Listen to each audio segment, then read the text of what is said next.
This is not going to be a how-to video because I don't really have time to spend on it like that. It's just more or less an idea of what you can do if you got a situation like mine. So what I'm going to do is replace these headlight boxes. What we got is this wiring is constantly getting messed up by the weather and just being exposed, and I'm having to keep patching it up, and the holes and rod are just getting bigger. I can put patches over these holes here like I did on the framework of the trailer, but I found these boxes pre-made that'll take this headlight stuff on Amazon. There's just no hole for put the wiring in, so I'll have to drill a hole wherever looks like the best place to put it. And this is the one that I just cut out of there. This is the back side of it. That's why the wiring is so exposed. And this side here, as you can see, is the same way. Got to do the same thing over here, and that wiring's already been patched up once since I've had the trailer. This side's been patched up I think twice, and I just kind of put this box up here and traced around it with a soapstone and cut that out, and I'll take a grinder. Here's a soapstone, marks on metal, and it kind of stays there while you're cutting. You can cut over that. Anyway, I gotta grind all this down and then weld that box in there. So just kind of an idea video of what I'm doing. Anyone that's got the equipment to do this, it shows there's an option for fixing stuff like this if you're looking at a trailer to buy that needs work on it. It's not something that cannot be done. Of course, I took a needle scaler and knocked all the loose rust off from behind it before I started cutting with the torch, because I don't like that fire popping back at me with all that rust. So, and earmuffs for the needle scaler. So, I cleaned up these cuts with the little 4-inch grinder up there, and the box still doesn't quite go in. It goes in on this end, but over here it's tight, and so I just traced around it with the chalk again. You can probably see this little white mark right on the edge here and a little bit down here. So it's a little bit more than I want to grind, so I'm going to trim that with the torch again just a little bit more. Well, the box fits in the hole now, so I still gotta drill a hole in the back and the side someplace to put the wires in, and then kind of tack the thing in place where I think I want it, check it out real good, and then go ahead and weld it in. I'm underneath the middle of the trailer, right in the back by the back bumper. And these 3 lights right here and the license plate light, they all feed off of this one wire right here. And it's kind of a rat nest of sloppy work here. I'm not going to mess with this right now because I might have my hands full getting these turn signal boxes done with the little bit of time I have. It took off a week to do this and a few other things on the truck, and so far, well, between rain and other things that came up that I wasn't expecting right away, I've already lost probably 3/4 of the time that I've had off. And this is Wednesday afternoon, and so my week is half over, and I've got to get busy here.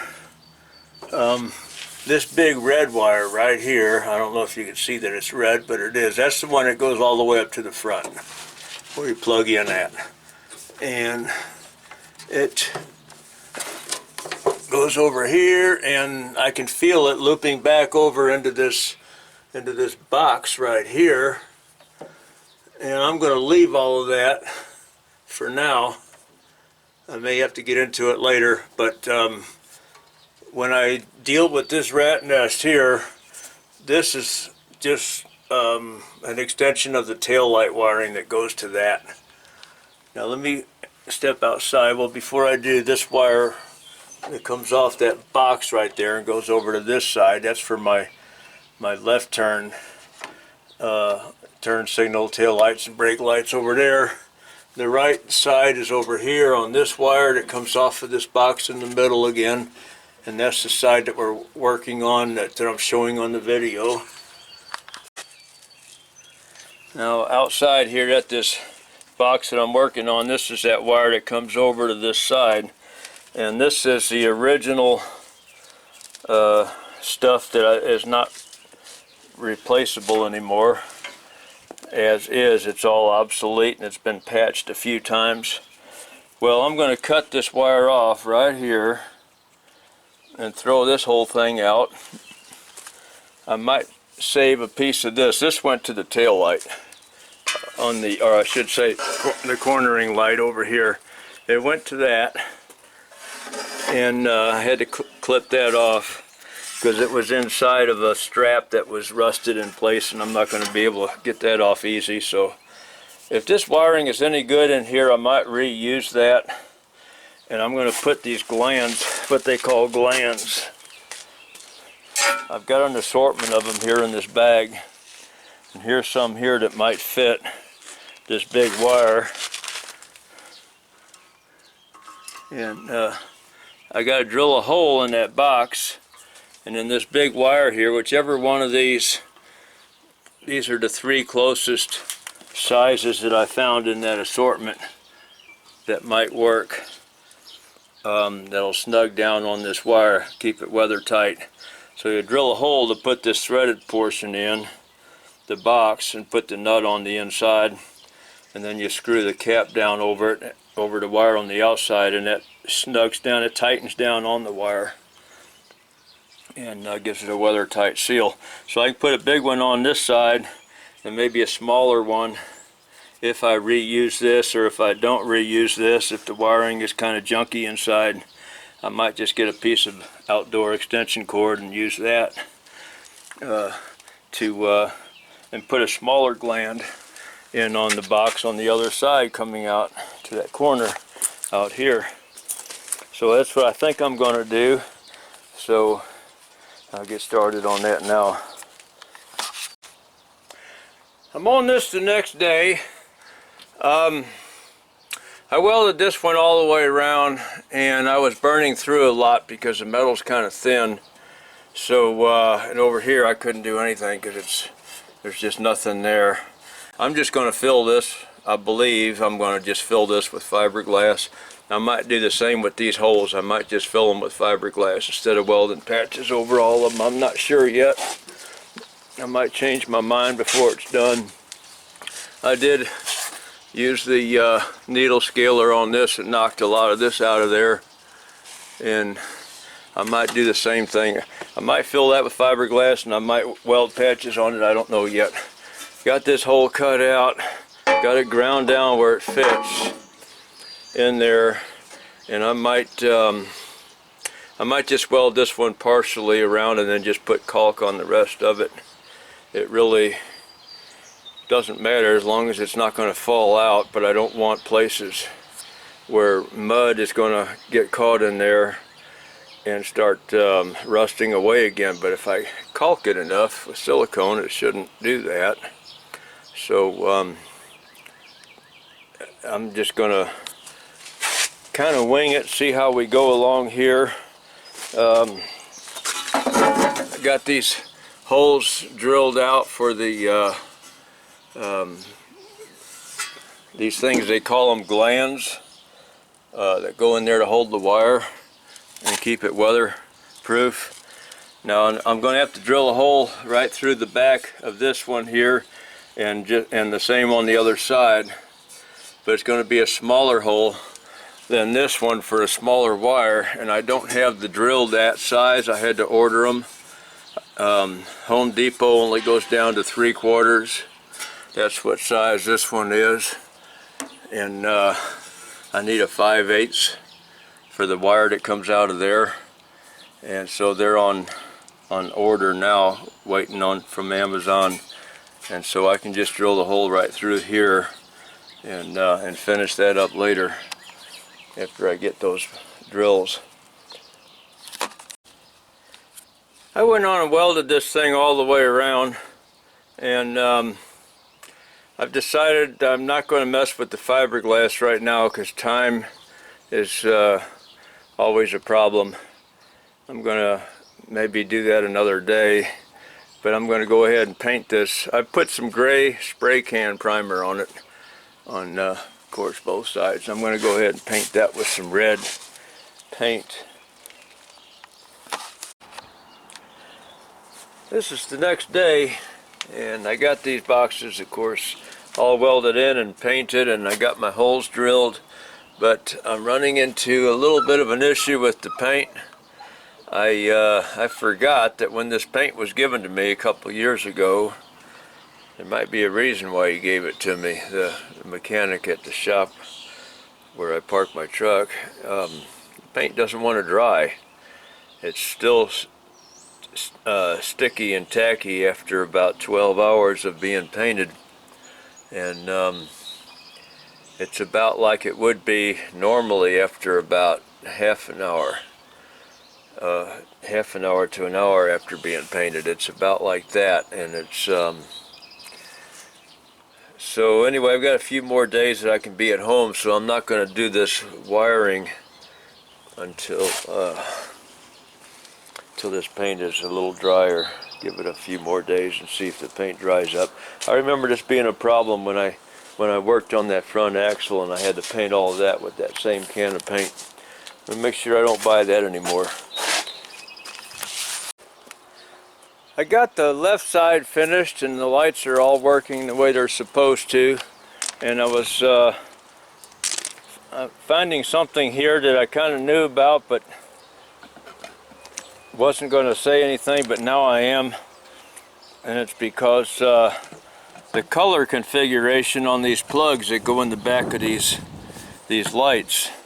Now, if you look, I don't know if it's showing up on this video or not because I'm outside in bright sunlight, but right here where my finger is, it says ground, points to that terminal, tail light points to this one, and then on the bottom, the top stop and turn signal is this one down here.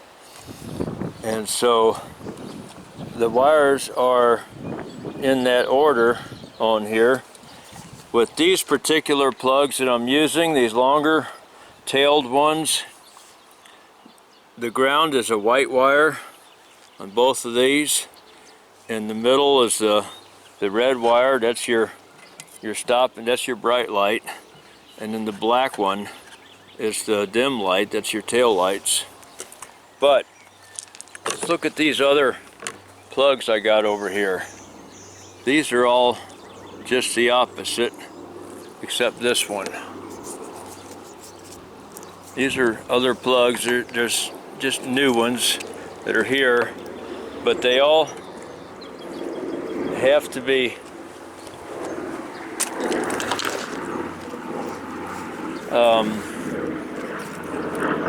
right.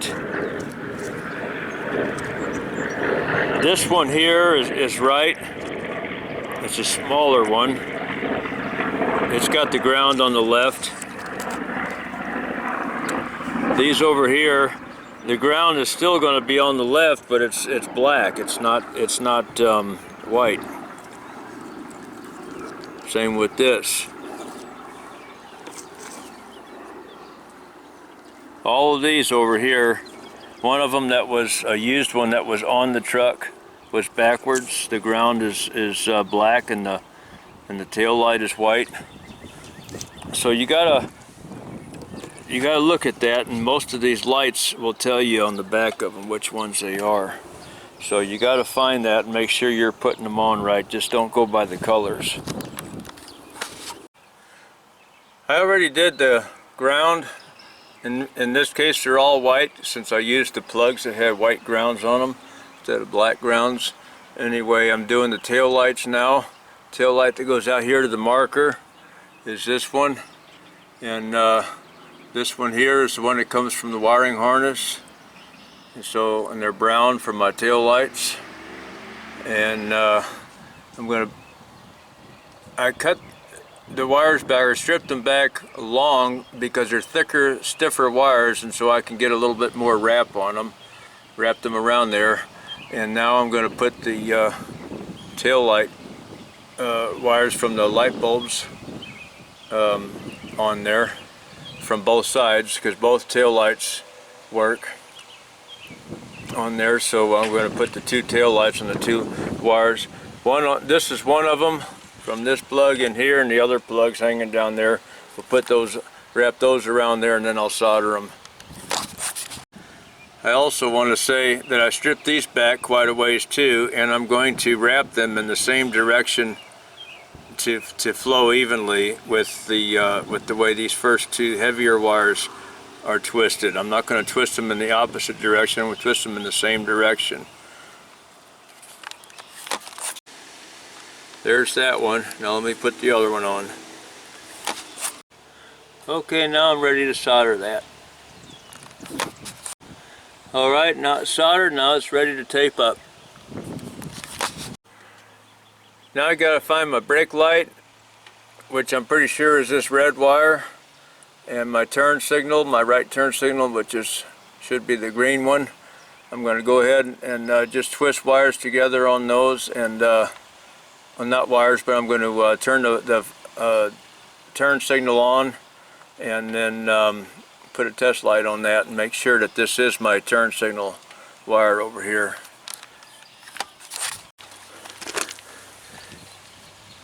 Now on these trailers, as most of you probably already know, the outside lights are the turn signal, the inside lights are the brake lights. When you got like 3 or more lights, you can wire it any way you want to, but the outside lights should be your turn signal.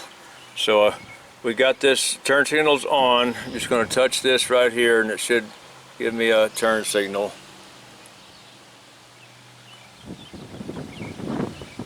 Make sure your brake light's not coming on with that.